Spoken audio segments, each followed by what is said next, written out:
Play of రేసులో స్థానాన్ని పటిష్టపరుచుకోవాలంటే గెలవక తప్పని మ్యాచ్లో హైదరాబాద్ జట్టు అరిపించింది. ఉప్పల్లో కొడితే లక్నో తుప్పల్లో పడింది అనే రేంజ్లో హైదరాబాద్ జట్టు ఓపెనర్లు బ్యాటింగ్ చేసి లక్నోని వణికించారు. ఏకంగా 10 వికెట్ల తేడాతో గెలవడమే కాకుండా మ్యాచ్ని 9.4 ఓవర్లలో ముగించేసి నెట్ రన్ రేట్ని అమాంతం పెంచుకున్నారు. ఇదే క్రమంలో టేబుల్లో టాప్ 3 స్థానానికి చేరుకున్నారు. దీంతో లక్నో జట్టు ప్లే ఆఫ్ అవకాశాలు చాలా వరకు దెబ్బతిన్నాయి.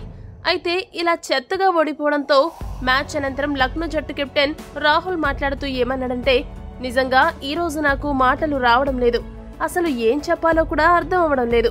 మేము వారు ఆడింది ఒకటే పిచ్చా అని నాకు అనుమానం కలుగుతుంది. అంతలా వారు చితక్కొట్టారు. మా బౌలర్లకు ఎలాంటి బంతులు వేయాలో అర్థం కాకుండా అయోమయంలో నెట్టేశారు. Travis Head, Abhishek Sharma hitting నిజంగా మమ్మల్ని భయపెట్టింది. మా ప్లే ఆఫ్ అవకాశాలను వీరు మరింతగా నాశనం చేశారు.